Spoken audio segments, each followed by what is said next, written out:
The first time I saw Lucas, the world seemed to slow down, not in a dramatic movie way, but in that quiet moment when something inside you shifts without warning. I was sitting by the window of a small bookstore cafe, lost between the pages of a novel I wasn't really reading, when he walked in. His presence had a kind of calm confidence that filled the room. The kind you notice not because it's loud, but because it feels steady. He asked if the seat across from me was taken. I said no, not realizing that word would open the door to everything that would follow. Back then, I was 28, an editor for a local magazine in a sleepy coastal town called Maple Bay. My life was structured, predictable even. I liked it that way. I woke early, went for runs along the beach, drank too much coffee, and worked late editing stories about other people's lives. But Lucas, he didn't belong to routine. He was spontaneous, with a voice that carried warmth even when he said the simplest things. He worked as an architect, designing homes that he described as shelters for the soul. I used to tease him for that line, but secretly, I admired the way he believed in beauty and meaning. Our connection was immediate but unspoken. We began meeting often at that same cafe, at first by coincidence, then by choice. The conversations flowed effortlessly: books, music, philosophy, the strange way loneliness can live inside even the happiest moments. Lucas had a talent for making ordinary questions sound profound. He'd look at me across the table and ask, "Do you ever feel like you're waiting for something you can't name?" I didn't have an answer, but his eyes made me think maybe he was the thing I'd been waiting for. Weeks turned into months. Our friendship evolved quietly, like a photograph developing in slow motion. Lucas started coming over on weekends. We'd cook dinner together, though he always managed to burn something. He'd laugh it off, saying, "You can't trust me with the stove, but you can trust me with everything else." I believed him. Maybe I wanted to believe him. Love often begins not with certainty, but with a leap of faith. The first time he told me he loved me, it wasn't during some grand moment. We were walking home in the rain, sharing one umbrella that wasn't big enough for two. I was shivering, and he wrapped his arm around me and said it as if it were the most natural thing in the world. "I love you, Ethan." Just that. No hesitation, no build-up. I remember laughing nervously and asking, "Are you sure?" He smiled. "I've never been more sure of anything."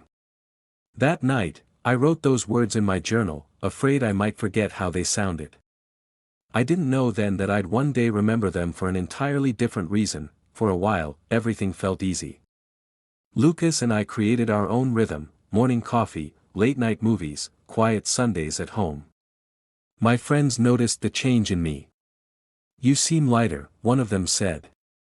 I was. I felt seen. Understood. Loved. But sometimes, love hides its own shadows. I began noticing small inconsistencies, things that didn't fit the story we were writing together. It started subtly: missed calls, sudden silences when I entered the room. Lucas would smile and say, "Work stress," and I'd accept that. He had projects all over the state, after all. Still, there were moments when his eyes looked distant, as if he were somewhere else entirely. Once, late at night, I woke to find him sitting on the edge of the bed, staring at his phone. The glow from the screen lit his face in cold blue light. I asked if everything was okay. He hesitated before replying, "Yeah, just couldn't sleep."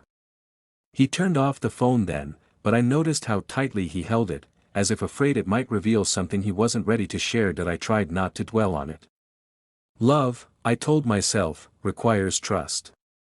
And I did trust him, more than anyone I'd ever known.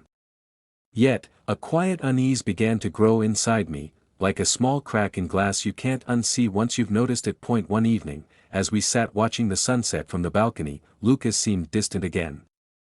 The sky was painted with gold and crimson, but he didn't look up once. "You're somewhere else," I said softly. He looked at me, startled, as if caught in a thought he didn't want to explain. "I'm just tired, Ethan," he said after a pause. "Things have been complicated at work." His tone was gentle, but there was something heavy behind it. I wanted to ask more, to press for the truth, but fear held me back. What if I didn't like the answer, so I smiled, pretending everything was fine. That's the thing about love, it teaches you how to lie to yourself beautifully. Despite the growing tension, there were still moments that reminded me why I'd fallen for him. Like the night we drove out to the pier after midnight, just to listen to the waves. He held my hand, thumb tracing small circles against my skin, and whispered, "If I ever hurt you, promise you'll tell me before it's too late." I didn't understand why he said that then. It sounded like a warning, though I brushed it off as sentiment. As months passed, his absences grew longer. Sometimes he'd disappear for entire weekends, saying he had to visit clients in another city. He always came back with the same smile, the same tenderness, but something about him felt altered, like he was returning from a place I couldn't follow. I told myself to stop overthinking. People have secrets, even the ones who love you. And maybe that's okay. But deep down, I knew something was shifting between us, something I couldn't quite name. The last peaceful night we shared came unexpectedly. Lucas had cooked dinner, badly, as usual, and we ended up ordering pizza instead. We sat on the couch, laughing about nothing. Then, out of nowhere, he said, "You make me forget who I used to be." I didn't understand the sadness in his eyes when he said it, but I remember wanting to freeze that moment forever. He kissed my forehead, whispering, "I love you, Ethan. Don't ever doubt that." And though I smiled, something about the way he said it felt like a goodbye disguised as love. That night, after he fell asleep, I lay awake beside him, listening to the rhythm of his breathing. I told myself I was imagining things. That love doesn't unravel this quietly. But as I watched the moonlight slide across his face, I couldn't shake the feeling that he was already slipping away, one secret at a time. What I didn't know then was that the truth wasn't just about another person or another life. It was something deeper, something that would make me question everything I believed about love, honesty, and how well we can ever really know someone. And it all began the moment he said he loved me. In the weeks that followed, something fragile began to shift between Lucas and me. It wasn't loud or dramatic, just a quiet distance, like a curtain slowly closing between two people who used to see each other clearly. The warmth that once came so easily now flickered in and out of reach. He smiled less, and when he did, it never reached his eyes. I tried to convince myself it was work. Lucas had mentioned a new architectural project, one that demanded travel and late nights. I wanted to believe him. But the silences grew longer, the excuses thinner. When I asked how his day had gone, he'd answer with vague words, busy, complicated, nothing worth talking about. His phone, once left casually on the counter, was now always face down. One night, while he showered, a notification lit up the screen. The name flashed only for a second, Ryan. My chest tightened. It was an ordinary name, but something about seeing it there made my breath falter. I didn't open the message. I couldn't. Instead, I stared at that glowing screen until it went dark, feeling like I just glimpsed the edge of a truth I wasn't ready to face. When he came out, towel around his waist, I forced a smile. "You've been quiet lately," I said. He met my gaze in the mirror as he brushed his hair. "Just tired, Ethan. You worry too much." Maybe I did. But worry is what fills the spaces left behind by silence. Over the next few days, I watched him more closely, not because I wanted to, but because I couldn't help it. Every pause, every delayed reply, every distracted glance became a small piece of evidence I didn't want to collect. He was there beside me, but part of him was elsewhere, living a second life just beyond my reach. Still, I told myself love was about patience. People drift, and if you hold on long enough, they drift back. But sometimes, patience becomes denial dressed up as hope. It was a rainy Thursday when my quiet unease finally turned into certainty. Lucas had left his laptop open on the kitchen table before leaving for work. I never touched his things, trust was sacred between us. But that day, something inside me felt different, almost compelled. The screen was on an email draft, untitled, unfinished. The first line read, "Ryan, I can't keep pretending everything is fine. He doesn't know, and I don't know how to tell him. My vision blurred as I read those words again and again. There was no anger at first, only disbelief, then a hollow ache that spread through my chest like cold water. I didn't scroll further. I didn't need to. The truth had already found me. That I closed the laptop gently, as if shutting it could somehow make it untrue. Then I sat there in silence, listening to the rain tapping against the windows. My reflection stared back from the black screen, eyes tired, expression empty. That evening, Lucas came home late. He smelled of rain and exhaustion. "You're still up?" he asked softly, hanging his jacket. I couldn't sleep. My voice sounded strange, even to me. That he walked over and kissed the top of my head, a gesture that used to feel like comfort but now felt like disguise. I wanted to ask him about the message, to force the truth into the open. But the words caught in my throat. I wasn't ready for them to become real. Days passed in a blur of politeness. We acted normal, laughed at meaningless things, and touched out of habit more than affection. Beneath it all, there was a quiet performance, two actors reciting lines neither believed anymore. The turning point came one Sunday morning. Lucas had gone for a jog, leaving his phone charging on the dresser. A message appeared on the lock screen: "I miss you too. I can't keep waiting for you to decide." It was from Ryan again. Something inside me fractured. It wasn't anger, it was clarity. Love built on secrets can't survive the truth. When Lucas returned, his shirt damp from the rain, I was sitting by the window with a mug of cold coffee. He smiled faintly, but the moment he saw my expression, the color drained from his face. "Lucas," I said quietly, "who's Ryan?" For a second, the world held its breath. He froze, then looked away, running a hand through his hair. "Ethan, it's not what you think." "Then tell me what it is," I said. My voice trembled, but I kept it steady. He sat down across from me, shoulders tense. "Ryan's someone I used to know. From before us." "Someone you used to know?" I repeated. "Then why are you still writing to him?"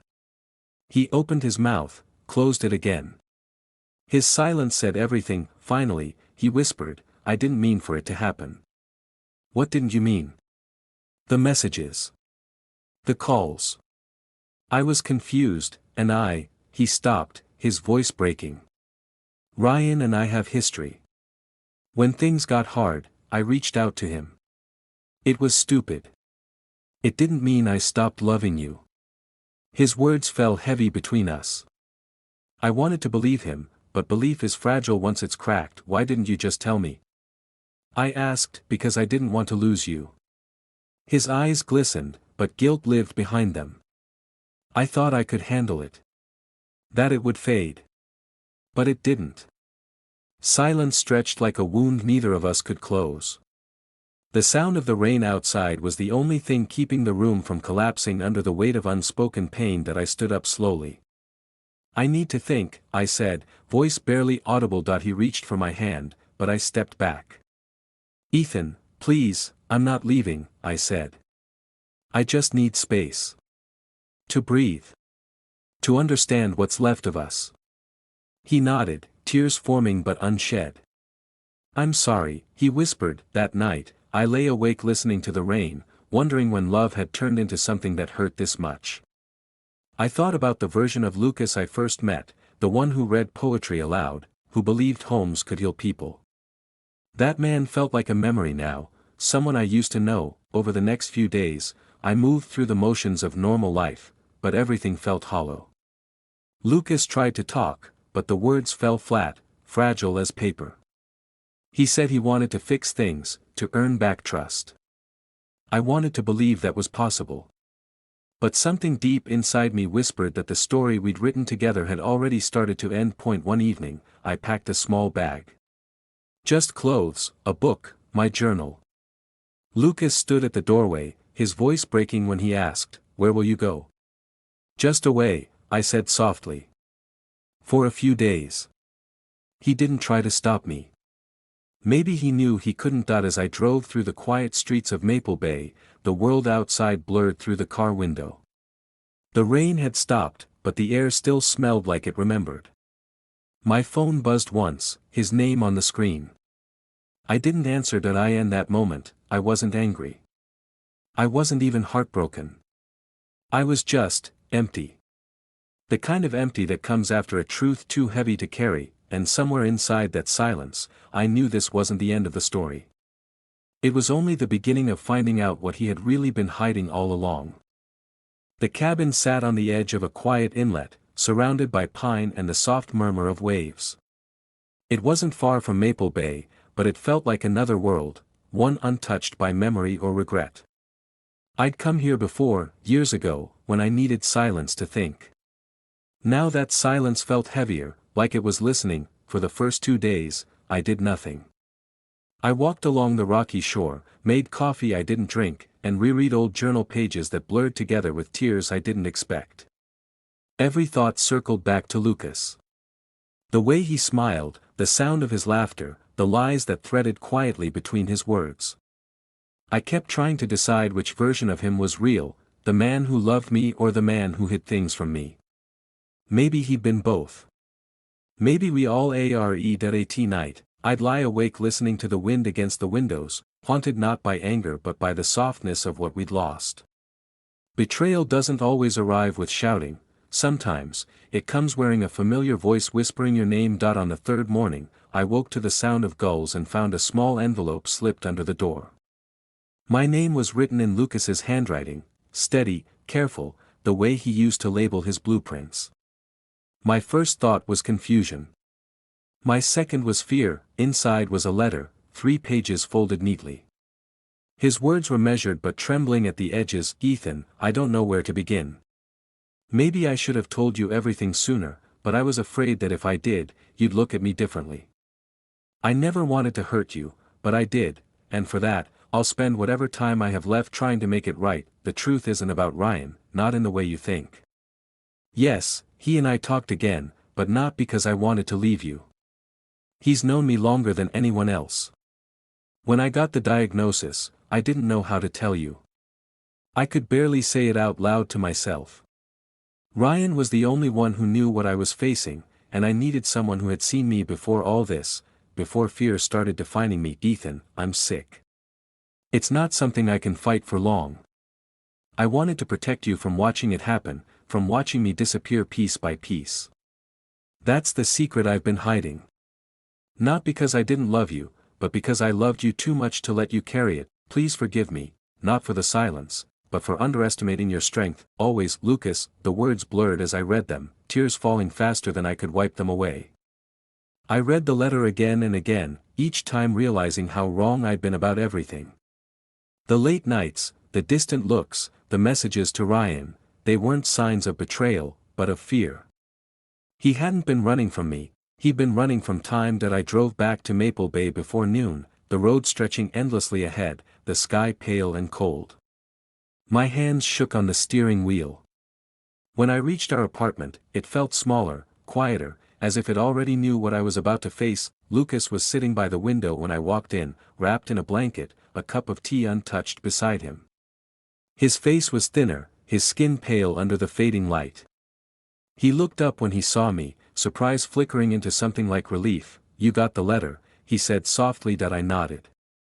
My throat was too tight to speak. I didn't want you to find out like that, he continued. But I couldn't lie anymore. I walked closer and sat across from him. Why didn't you tell me, Lucas? Why let me think it was something else? He sighed, a sound that seemed to carry years of exhaustion. Because love changes when pity enters it. I didn't want you to stay because you felt sorry for me. I wanted you to remember me as someone who made you happy, not someone you had to take care of. That wasn't your choice to make, I said quietly. You don't get to decide what kind of love I can give. He looked down, his eyes glistening. I know. I see that now. The silence that followed wasn't heavy anymore. It was honest. We didn't need to fill it with words. For the next few hours, we talked, not about sickness, not about time, but about life. About the first day we met, the cafe, the burnt dinners, the laughter that once filled these rooms. It felt almost normal. Almost as the evening light faded, Lucas leaned back, his voice barely above a whisper. I didn't mean for it to end like this. I reached out and took his hand. It hasn't ended, I said. It's just, changing. His smile was faint but real. You always knew how to say the right thing. We sat in silence after that, his hand warm in mine, the world outside wrapped in dusk. I could hear his breathing slow, steady but fragile.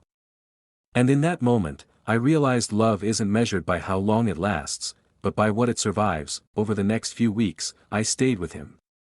Some days were good, filled with laughter and old stories. Others were harder. But he never complained. He said he was grateful for every sunrise he could still see. I began writing again, this time not for work but for myself, for him. I wanted to remember the sound of his voice, the words he left behind, the lessons hidden in the quiet moments we used to overlook. The day he passed, the world outside was calm. No storm, no warning. Just a stillness that felt infinite. I sat beside him, holding his hand as the morning light crept across the room. He opened his eyes one last time and whispered, "You made it beautiful, Ethan. Even the end." Those were his final words. After the funeral, I returned to the cabin. The sea was the same, indifferent yet comforting. I reread his letter and wrote my reply, not to send, but to let go. Lucas, you were wrong about one thing. Love doesn't end where life does.